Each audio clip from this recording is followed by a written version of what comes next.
हरिओम, ओम आनंद ma'am, Om Shanti ma'am, ओम ज्ञान ma'am. आप सभी दर्शकों का हमारे चैनल पर स्वागत है। आज हम लोग व्यवहार जगत के अंतर्गत भारतीय संस्कृति के दुश्मन कौन कौन से हैं, किन किन लोगों की वजह से भारतीय संस्कृति का पतन होता जा रहा है, इसको समझने, जांचने और अपने आप को संभलने का क्या तौर तरीका, इन सभी बातों को हम लोग समझने का प्रयास करेंगे। वास्तव में मनोविज्ञान भी यह सिद्ध कर चुका है कि भारतीय संस्कृति इस संसार की सर्वोत्तम संस्कृति है। यहाँ संस्कृति के अंतर्गत हम मानव व्यवहार के संबंधों, भावनाओं, विचारों, कर्तव्यों का व्यक्तिगत रूप से ही विचार करेंगे, न कि सामूहिक रूप से विचार करेंगे। हाँ, सामूहिक रूप से प्रभाव को जरूर समझने का प्रयास करेंगे। पहले हमें ये जानना जरूरी है कि भारतीय संस्कृति है क्या, और भारतीय संस्कृति के किन किन पहलुओं और दृष्टिकोणों से हम लोग यह जानने का प्रयास करेंगे कि कौन कौन से लोग इसके दुश्मन हैं। भारतीय संस्कृति संबंध, पद, स्थिति इत्यादि के आधार पर, यानी ऐसे समझिए, भारतीय संस्कृति संबंध, पद, स्थिति के आधार पर उत्तम भाषा, उत्तम बोली, उत्तम व्यवहार, उत्तम कर्म को निर्धारित करती है, सभ्य तरीके से निर्धारित करती है, सभ्य तरीके से उसको परिभाषित करती है, बताती है। जैसे अगर उदाहरण के तौर पे ले तो हमको पिता के सामने कैसे बोलना चाहिए, कैसे शब्दों का प्रयोग करना चाहिए, पिता के साथ किस ढंग से खान पान, रहन सहन, उठना बैठना, बोली व्यवहार, आज्ञा पालन किस ढंग से करें, किस रूप में करें, किस सीमा तक करें, इन सब सारी पहलुओं की जानकारी, विचार व्यवस्था का वर्णन या निर्धारण या बताने का काम भारतीय संस्कृति करती है। क्या करती है? भारतीय संस्कृति करती रहती है। अगर हम भारतीय संस्कृति को और थोड़ा व्यापक अर्थ में देखें, तो पद के आदर्श के अनुरूप, यानी जैसे अगर हमारा पद शिक्षक का है तो उत्तम शिक्षक कैसा होता है, इसके अनुरूप उत्तम भाषा, उत्तम व्यवहार, उत्तम कर्म, उत्तम विचार, उत्तम भावना, उत्तम समर्पण, उत्तम क्रिया, उत्तम नीति, उत्तम रूप का भी विशेष ध्यान रखिएगा, उत्तम रूप, ये सब बताने का कार्य करती है। ये भारतीय संस्कृति की अपने अनुपम, अद्वितीय इसकी स्थिति है। यही कारण है कि भारतीय संस्कृति के अंतर्गत जो भी धर्म ग्रंथ है, या भारतीय संस्कृति के अंतर्गत जो भी संतों द्वारा निर्देशित ग्रंथ हैं, या भारतीय संस्कृति के अंतर्गत जो भी दार्शनिक या समाज सुधारक लोग हुए हैं, उन समाज सुधारकों का जो ग्रंथ है, ये सभी व्यक्ति को अंदर से बाहर से दोनों तरफ से अपने पद के अनुरूप उत्तम अवस्था की तरफ गमन करने की बात करते हैं, बताते हैं, जिसमें विश्वास, त्याग, समर्पण, भावना और रूप और नीति, नियम, व्यवहार इत्यादि की सब व्याख्या की जाती है। तो भारतीय संस्कृति पद के आधार पर, पद के द्वारा उत्तम स्वरूप, उत्तम आदर्श तक पहुँचने का बोली, वचन, कर्म, रूप, धैर्य, धर्म, नियम, नैतिकता इत्यादि को बताता है, समझाता है, निर्देशित करता है। यही कारण है कि भारतीय संस्कृति आज भी भावनात्मक रूप से, क्रियात्मक रूप से, व्यवहार के आदर्शात्मक रूप से, अनेक विभिन्न रूपों में भी भारतीय संस्कृति उत्तम मानी जाती है भी, मानी ही नहीं जाती, है भी। और दूसरे अर्थों में अगर देखें तो भारतीय संस्कृति का जो पोषण है, या जो विकास है, या जो निर्माण है, उसका सबसे बड़ा आधार सनातन धर्म ही रहा है, गुरुकुल प्रणाली रही है, या हमारे सनातन धर्म के धार्मिक ग्रंथ ही रहे हैं। वह ग्रंथ संतों के माध्यम से भी उसकी व्याख्या की गई, समय की आवश्यकता और मांग को देखते हुए, और विभिन्न दार्शनिकों द्वारा भी समाज के सुधार हेतु विभिन्न प्रयास भी किए गए थे, जो सब एक प्रकार से स्वधर्म यानी व्यक्तिगत रूप से पालन करने की बात, लोक धर्म सबके भलाई संबंधी बातों को पालन करने संबंधी बात इस भारतीय संस्कृति में विद्यमान है।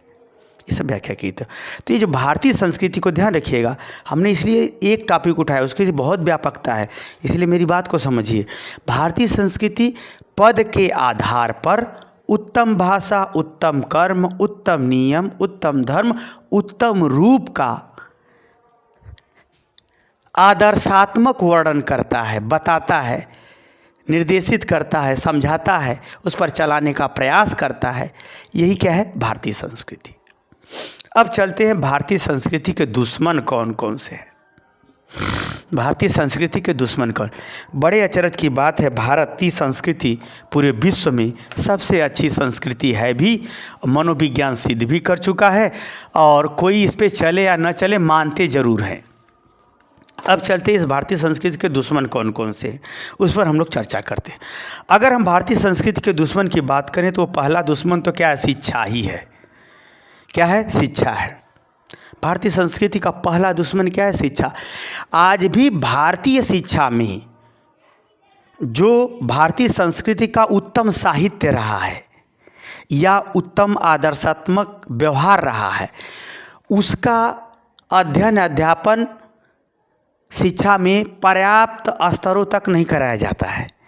या हम ये कहें कि शिक्षा के अंतर्गत जो भारतीय संस्कृति का उत्तम व्यवहार, उत्तम आदर्श, उत्तम प्रक्रिया, उत्तम नियम, उस पर चिंतन और शिक्षा में प्रतिपादन स्तर पर शिक्षण कार्य करने संबंधी गतिविधियां शिक्षा में आज भी शामिल नहीं हैं। जो कुछ भी शिक्षक बताता है, समझाता है, वो अपने संस्कार और अपने पवित्रता के आधार पर बताता है, न कि एक सरकारी वैधानिक रूप से लिखित आदेश के आधार पर बताता है। और जो कुछ भी ये सब चीज़ें बताई जाती हैं वो उच्चतर प्राथमिक स्तर तक ही हैं, जबकि इससे संबंधित बातों को प्रत्येक स्तर पर पढ़ाया जाना चाहिए। क्योंकि शिक्षा के द्वारा अगर इस बात का विश्वास खत्म हो चुका है कि गलत काम का गलत परिणाम होगा, तो भ्रष्टाचार चरम पे होगा। आज भी भारतीय शिक्षा में इस बात पर विश्वास ही नहीं दिला पाई है कि गलत काम का गलत परिणाम होता है। यही कारण है कि मैं आज अपनी उम्र के लगभग जो समय बीता है उसमें हमने 10 ईमानदार और अच्छे IAS PCS ऑफिसर खोज रहा हूँ, अभी तक कोई बता नहीं पाया। यदि भारतीय शिक्षा अपने पवित्रता रूप में रही होती तो निश्चित रूप से IAS PCS इस संसार के और भारत के आदर्श रहे होते, लेकिन ऐसा है वह नहीं। यानी भारतीय संस्कृति में पद के अनुरूप बात बोलना, व्यवहार करना, अधिकार और कर्तव्यों को समझना, ये सब बातें नहीं समझाई गई। पवित्रता का ध्यान रखना नहीं समझाई गई। पद के अनुरूप आपका आदर्श क्या है, उसके अनुसार आप व्यवहार कीजिए, ये सब नहीं शामिल है। यही कारण है कि लोग शिक्षित तो हुए लेकिन भावनाहीन हो गए, प्रेम घट गया।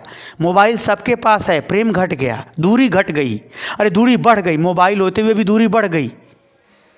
कुल मिला के हम ये कहें कि शिक्षा जो है, जो भारतीय संस्कृति का मेन गरिमा था कि पद के अनुरूप बोली, भाषा, व्यवहार, नियम, नीति, रूप, ये सब चीज़ें क्या हुआ? शिक्षा नहीं दे सकी। शिक्षा व्यवस्था में ये सब चीज़ें नहीं शामिल हैं। इसलिए भले ही भारत में शिक्षा बढ़ी हो, शिक्षा नहीं बढ़ी, साक्षरता बढ़ी है। भारत में अगर शिक्षा बढ़ती तो पवित्र कर्म, पवित्र भावना, पवित्र रूप आता उभर करके। ऐसा नहीं हो रहा है। इसलिए शिक्षा की जो व्यवस्था है, ऐसा लोकतंत्र में हम नेताओं को ही सब कुछ नहीं कर सकते, सबका दायित्व है। भारत में ऐसे भी अच्छे लोग पाए जाते हैं जो समाज के लिए, सनातन धर्म के लिए, भारतीय संस्कृति के लिए हिजड़े हैं। हिजड़े का मतलब ये है कि वो सब कुछ जानता है कि गलत हो रहा है, फिर भी बोल नहीं रहा है। जिस तरह से महारानी द्रौपदी का साड़ी खींचा गया तो वहाँ योग्य लोग थे, चाहे होते तो रोक दिए होते, लेकिन वो चापलूसी और स्वार्थ और अपनी सुरक्षा तक ही, अपने नौकरी तक ही सीमित हो गए, जिसके कारण से विश्व में विश्व युद्ध का स्थिति आ गई थी। तो भारत में अच्छे लोग ऐसे भी पाए जाते हैं जो समाज के लिए, मानवता के लिए, भारतीय संस्कृति के लिए हिजड़े हैं। तो ऐसे लोगों की वजह से ही शिक्षा जो है समाज में ये, और शिक्षा में भी इस बात की जानकारी के बावजूद भी कि भारतीय संस्कृति उत्तम है, फिर भी उसकी रक्षा, सुरक्षा, संवर्धन, विकास, मानवीय मूल्य, मानवीय व्यवहार के प्रति कोई भी चीज़ जिस स्तर तक शामिल होनी चाहिए वो नहीं किया गया है, जिसके कारण से भारतीय संस्कृति अच्छी है लेकिन लोग दूर हटते चले जा रहे हैं। पहला दुश्मन शिक्षा, शिक्षा देने वाले, शिक्षा का पाठ्यक्रम निर्धारित करने वाले। और बड़ी अचरज की बात है कि अब तक जितने भी शिक्षा मंत्री होते रहे हैं या शिक्षा से संबंधित जितने भी कार्यक्रम निर्धारित होते हैं उसमें शिक्षकों का कोई अपना स्थान, न पद, न गरिमा, ये सब कुछ नहीं देखने को मिल रहा है, जिसकी वजह से शिक्षा भारतीय संस्कृति के एक दुश्मन की तरह काम कर रही है। हम आपको कहते हैं हम आपके साथ हैं, और जब साथ देना हुआ तो किनारे खींच गए। यही स्थिति है शिक्षा की, इसलिए शिक्षा भारतीय संस्कृति की दुश्मन है। अगर हम बात करें फैशन की, फैशन भी अपने आप में बड़ा विचित्र है।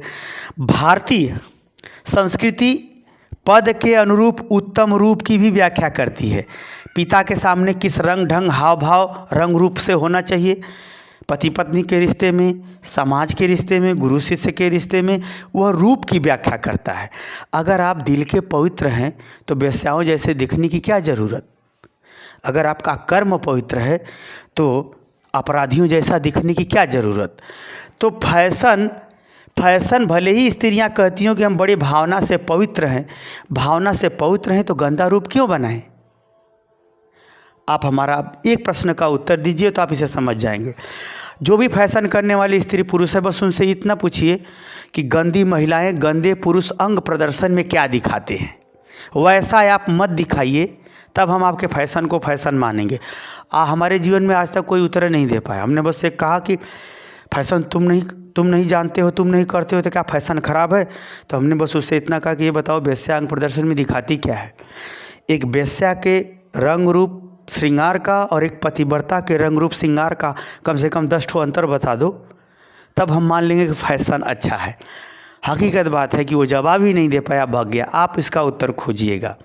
तो जो फैशन है यह भावना के सौंदर्य को बिगाड़ती है, रूप के सौंदर्य को बिगाड़ती है। यही कारण है कि करने वाला भले ही, वैसे तो बहुत कम लोग होते हैं फैशन करता हो और अच्छा हो, फैशन करने वाला भले ही अच्छा हो लेकिन वह समाज में दुर्भावना, गंदे व्यक्तियों को, कुत्तों को प्रोत्साहन देता है, जिसके कारण से समाज की असद्भावना की, समाज की शांति का, सद्भावना रूपी भावना का अपमान ही होता है। इसलिए फैशन भी भारतीय संस्कृति का बहुत बड़ा दुश्मन है। आगे हम बात करें न्यायालय की। न्यायालय भी बड़ा महत्वपूर्ण है। न्यायालय भले ही भारतीय संस्कृति को पूरे विश्व में अच्छा माना जाता है, लेकिन न्यायालय आज तक इसके खिलाफ में बहुत सारे निर्णय देती रही है। बात करें, अब बताइए, एक पत्नी हो, एक पति हो, उसका एक ही के साथ संबंध हो, ये उत्तम व्यवहार, उत्तम आदर्श विश्व के सभी संस्कृति में मानी जाती है, अच्छा व्यवहार माना जाता है। लेकिन न्यायालय ने यह फैसला दिया है कि यदि महिला किसी सर्विस के दौरान किसी पर पुरुष से शारीरिक संबंध रखती है तो उसे अनैतिक नहीं माना जाएगा, क्योंकि सेक्स जीवन की आवश्यकता है। भारतीय महिलाएं करवा चौथ का व्रत रखती हैं एक पति के लिए, और यहाँ पर न्यायालय का आज से 3-4 साल पहले का ये फैसला है। दूसरा फैसला आया है न्यायालय का कि यदि कोई पुरुष सर्विस के दौरान अगर किसी गर्लफ्रेंड उसकी पड़ जाती है तो अपने धर्मपत्नी के संग गर्लफ्रेंड रख सकता है। ये न्यायालय का फैसला है। जो लोग थोड़ा मीडिया पर जागरूक होंगे या जो लोग लंबे अरसे से समाचार देखते आते होंगे उनको ये पता होगा। तो न्यायालय का फैसला ये रहा। भारतीय संस्कृति अच्छी है, फिर भी आदर्श के रूप में न्याय के निर्धारण में इसका कोई महत्व न्यायालय नहीं देता है।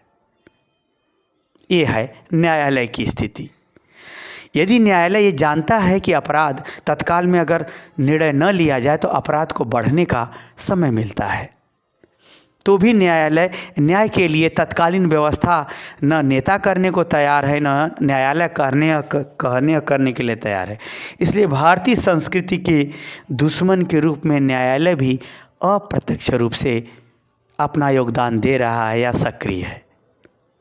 तो ये बताइए, ये है न्यायालय की स्थिति। तो क्या इससे अच्छा विचार भावना जाएगा? नहीं।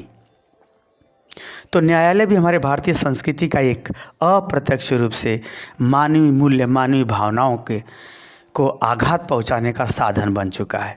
आगे चलते हैं, महिला सर्विस। बड़ी विचित्र बात है, एक बहुत बड़ी बात। भारतीय संस्कृति की एक सबसे बड़ा मुख्य बात ये थी कि इसमें गंदे पुरुष, अच्छे पुरुष, गंदी महिला, अच्छी महिला, इन सब में एक विभाजन है, विधि निषेध बनाया गया है, क्या करना है क्या नहीं, कौन सा रंग रूप उचित है, कौन सा रंग रूप गलत है। इसमें विधि, काम करने की विधि बनाई गई और निषेध यानी कौन सा चीज़ इसमें नहीं करना वो भी बताया गया। गुण क्या है, दोष क्या है, अच्छा क्या है, बुरा क्या है, नियम क्या है, नियम गलत नियम क्या है, ये सब सारी चीज़ों में व्याख्या की गई है। अगर हम बात करें महिला सर्विस, महिलाएं जो भी सर्विस करती हों, चाहे जिस कारण से व्यवस्था बस करती हों, चाहे प्रेम बस, चाहे इच्छा बस, चाहे योग्यता बस, चाहे अपने जीवन के विकास बस करती हों, स्थिति है कि जहाँ जहाँ महिलाएं सर्विस करती हैं उनमें जो सर्वेक्षण है, जो आउटलुक इंडिया टुडे जो पढ़ता होगा वो इसको पकड़ लेगा, वो नहीं बुरा मानेगा। हाँ, हालांकि मेरी बात सुनने के बाद कुछ लोग गाली भी देंगे, दे लें गाली, लेकिन मैं जो बताने के लिए वीडियो बना रहा हूँ तो बताऊँगा ही। आंखें बंद कर लेने से अंधकार नहीं हो जाएगा। यदि सूर्योदय है तो प्रकाश का अपना रंग रूप होता ही। आगे देखते हैं, महिला सर्विस। जहाँ जहाँ महिलाएं सर्विस करती हैं, चाहे किसी की भी माँ बहन बेटी हों, उन महिलाओं में लगभग सरकारी नौकरियों में 50% और प्राइवेट नौकरियों में लगभग 60% से ज़्यादा ही है। उनको किसी न किसी तरह से पुरुष शोषण का शिकार बना ही देता है, या मानसिक रूप से शोषण बनाए, वचन के द्वारा शोषण बनाए, शारीरिक शोषण करे, पैसे का शोषण करे, यानी इनको शोषण का शिकार बनना पड़ता है। दूसरी बात कि इसीलिए गांधी जी ने भी कहा था कि महिलाओं को पढ़ाना पुरुषों से अधिक आवश्यक है, लेकिन महिलाओं का कार्य क्षेत्र घर रखा जाए। अगर महिलाएं समाज में अगर आएंगी, सामाजिक कार्यों में सहयोग करेंगी या सामाजिक रूप से उन्हें कमाना पड़ेगा, तो उनकी जो भावनाएं हैं, जो सद्भावनाएं हैं, वह अगली पीढ़ी में नहीं आ पाएगा, क्योंकि वह काम करेगी तो भावना का संप्रेषण बच्चों में नहीं डाल पाएगी, बच्चों में सद्भावनाएं, सद्विचार नहीं डाल पाएगी, जिसके कारण से हमारी पीढ़ी भावनाहीन हो जाएगी। भावनाहीन मनुष्य अवसरवादी होता है, पशुता भरा होता है, अपने स्वार्थ और लाभ के लिए किसी का भी मर्डर, हत्या, किसी को भी कुछ कह सकता है। भावनाहीन व्यक्ति बहुत खराब होता है। वह जीता जागता एक जानवर की तरह होता है, जो जहाँ तक अपना पावर का गलत उपयोग करके सिर्फ धन कमाता है या अपना वर्चस्व कमाता है। वह न्याय अन्याय, धर्म अधर्म, पद प्रतिष्ठा इत्यादि के बारे में दूसरे को कोई महत्व नहीं देता है। तो इस प्रकार से अगर ये देखा जाए तो शोषण की स्थिति ये है। लेकिन हमारे घर की महिला हो चाहे आपके घर की महिला हो, क्योंकि जब समस्या आती है, कुत्ते जब घात लगाते हैं तो वह न्योता दे के घात नहीं लगाते हैं। स्थिति ये है कि कोई भी हमारे घर की हो चाहे आपके घर की हो, कोई बताता नहीं। लेकिन इस सत्य को कब तक कोई छिपाएगा? बुढ़ौती में 3 लोग अपमानित होकर ही मरते हैं, जिसका चरित्र भंग हो चुका हो, जो बहुत क्रोधी हो या जो बहुत लोभी हो।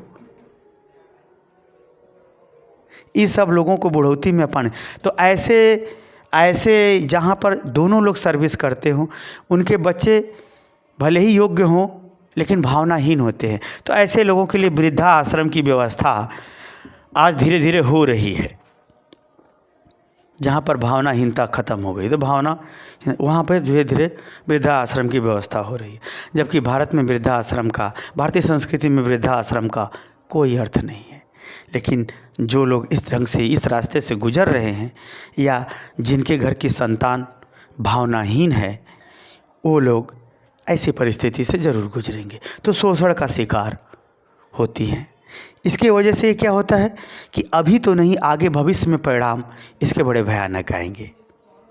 तो इनके द्वारा भी प्रत्यक्ष या अप्रत्यक्ष रूप से भारतीय संस्कृति को आघात है, नुकसान है। आगे चलते हैं, फिल्म। ये फिल्म चाहे आप मोबाइल के थ्रू देखें, चाहे टीवी के थ्रू देखें, चाहे सीडी, जो भी है, फिल्मों में जो गंदी फिल्में हैं वो तो भावनाओं को आहत करती ही हैं। जो फिल्में जो है जो भावनाओं को आहत करती हैं, सोच को गंदा बनाती हैं। जब आदमी सोचता गंदा है तो गंदा कर्म भी करेगा। आगे चलते, फिल्मों में जो हम लोग फिल्मों में देखते हैं उसमें जो है 90% समय जो है बुराई को दिखाता है और 10% समय अच्छाई को दिखाता है। तो हम जब 90% जो समय गंवाए हैं बुरे लोगों के संग और 10% अच्छे लोगों के संग समय गंवाए, तो प्रभाव किस पर आएगा? बुराई का प्रभाव आपके ऊपर ज़्यादा आएगा।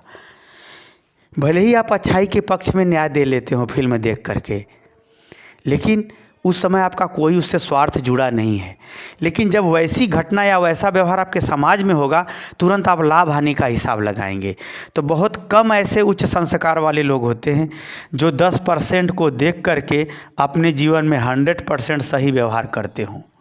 नहीं तो 90% फिल्म देखने वाले जब स्वार्थ लाभ हानि का दाव पेच फंसता है तो ये जो 90% देखे हैं उसी को अपने जीवन में उतार लेते हैं। कहते हैं आज के जीवन में कौन अच्छा है, उनको सब भ्रष्टाचारी नज़र आने लगते हैं। एक कहानी है। फिल्म अगर मनोरंजन का साधन मानते हो तो फिल्म को देखने के बाद मन अच्छा हो जाए, मन स्वस्थ हो जाए, मन फ्री हो जाए, टेंशन फ्री हो जाए, तब तो फिल्म मनोरंजन का साधन माना जाए। ऐसी फिल्में बहुत कम हैं जो मनोरंजन का साधन हो। बाकी 80% तो फिल्में ऐसी हैं जिसमें जो है आप पथभ्रांत, गलत संगत, गलत भावना, गलत विचार इत्यादि के संसर्ग में आ जाएंगे। सबसे ज़्यादा फिल्मों में 3 चीज़ें दिखाई जाती हैं: महिलाओं को जलील करना, हीरो को सबसे अच्छा बताना और पब्लिक को हिजड़ा बनाना। यानी पब्लिक बस खड़ा होकर देखती है। सामाजिक दायित्व, सामाजिक मूल्य लोगों को सिखाना चाहिए, नहीं बताया जाता। यानी महिलाओं को जलील करो, एक हीरो को सबसे अच्छा बताओ और उस हीरो के संग जो जो जुड़े हुए हैं उनको हिजड़ा सिद्ध करो कि यानी वो लोग देखते रहें, कुछ करे ना, सारा कुछ हीरो ही करेगा। ऐसी स्थिति से संबंधित फिल्में ज़्यादा होती है। तो हिजड़ा धर्म, कायर धर्म और छेड़खानी धर्म ये ज़्यादा सिखाया जाता है, जिसके कारण से फिल्में जो हैं भारतीय संस्कृति का जहाँ विकास करना चाहिए वहाँ पर उस पर कुठाराघात ज़्यादा करती हैं।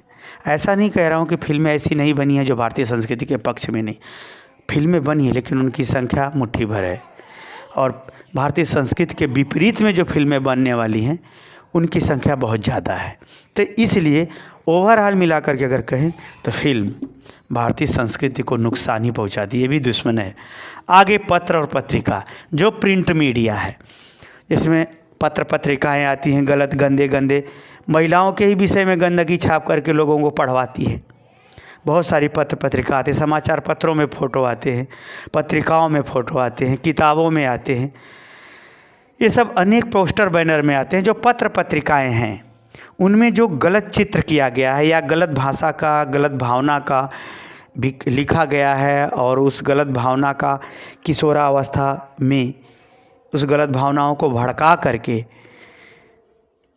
पैसा कमाने की जो लत लगी है लोगों को, ये लोग भी क्या करते हैं, गलत भावना, गलत विचार इत्यादि को बढ़ावा देते हैं, जिससे बालक अपने किशोरावस्था के अंतर्गत सद्भावनाओं का विकास, गलत संवेगों का नियंत्रण करने में कठिनाई उत्पन्न होती है। गलत संवेगों का नियंत्रण करने में उससे दिक्कत होती है और अच्छे संवेगों को बढ़ाने में दिक्कत होती है। यही कारण है कि ये पत्र पत्रिका भी अप्रत्यक्ष रूप से भारतीय संस्कृति के अंतर्गत जो पद के अनुरूप बोली, भाषा, व्यवहार, क्रियाकलाप, नियम, नैतिकता है उसको क्या पढ़ाती है, चोट पहुंचाती है। तो इसलिए पत्र पत्रिका भी भारतीय संस्कृति के लिए दुश्मन है। बहुत सी ऐसी पत्र पत्रिका जो शिक्षा या कंपटीशन से संबंधित है वो तो अच्छी हैं, लेकिन बहुत सारी पत्र पत्रिका ऐसी भी हैं जो भारतीय संस्कृति के में जो पद के अनुरूप रंग, रूप, व्यवहार, आदर्श, गतिविधि, नियम बताए गए हैं उसको चोट पहुंचाती है। अगला अगर हम देखें तो ये भी बड़ा महत्वपूर्ण है, व्यापार भी भारतीय संस्कृति को बहुत ज़्यादा चोट पहुंचाता है। कैसे पहुंचाता है इसको देखना। व्यापार में हम जो भी वस्तु एक स्थान से दूसरे स्थान तक ले जाते हैं बेचने के लिए, तो निश्चित रूप से एक संस्कृति के लोग दूसरे संस्कृति के टच में आते हैं और इस व्यापार में अक्सर उन्हीं चीज़ों को व्यापार के लिए इस्तेमाल किया जाता है जिनकी लागत क्या होती है, कम आती है। लागत उसकी कम आती है जिसमें साइंस और टेक, साइंस और टेक्नोलॉजी का प्रयोग है। तो साइंस और टेक्नोलॉजी ने व्यापार में उन विभिन्न वस्तुओं का, विभिन्न गतिविधियों का या भोग विलास की वस्तुओं को सुविधाजनक बनाया है, सुविधा धर्म का पालन किया है। तो सुविधा ऐसा थोड़ी नहीं होता कि जो सुविधा हमको लगे वही नियम है। अब किसी के घर में चोरी करने से हमको आराम से खाने को मिल जा रहा है तो क्या चोरी धर्म हो जाएगा? नहीं। तो ये इसने क्या किया है, जो भी वस्तु, जो भी चीज़ व्यवहार या खाने पीने में जो कुछ भी चीज़ें लाई गई हैं, ये सब क्या बना दिया गया? सुविधा। उससे कितना नुकसान होता है उससे मतलब नहीं है। न इनके उत्तम स्वरूप पर शिक्षा ही दी गई, न व्यवहार ही बताया गया, न सरकार के द्वारा बताया गया, न किसी के द्वारा बताया गया। जो थोड़ा मोड़ा बताया गया है वह व्यक्तिगत रूप से वह कोई भी हो सकता है, वो बताया है। तो सुविधा धर्म को बढ़ावा दिया गया है, जिससे जो भारतीय संस्कृति में, अब जैसे कोई अगर सफल है तो आज के जीवन में सब बड़ी इज्जत करते हैं। उस सफलता के पीछे अच्छाई है कि बुराई, इस पर विचार नहीं करते। सफल है ना, पैसा है ना, पद है ना। ऐसा ये मत भ्रम में रहिए कि जो पद मिल गया, बड़ा पैसा मिल गया तो बहुत अच्छे हैं। हर स्तर पर, हर पद पर अच्छे से अच्छे और बुरे से बुरे लोग पाए जाते हैं। हर पद पर, हर स्थिति में अच्छा से अच्छा काम, बुरा से बुरा काम होता है। पद या स्थिति आपके अच्छाई का प्रमाण नहीं है। आपके अच्छाई का प्रमाण है सत्य, न्याय और सत्कर्म। यह बात न शिक्षा के द्वारा बताई गई, न कुछ के द्वारा बताई गई, बल्कि एक व्यापारिक भाषा, धनिक की भाषा, पद की भाषा रूपी व्यापार की बात व्यवहार में लोग सोचने लगे, जिसके वजह से व्यवहार में लोग सोचने लगे, जिसके वजह से भारतीय संस्कृति के मूल्य को आघात पहुंचा या नुकसान हुआ।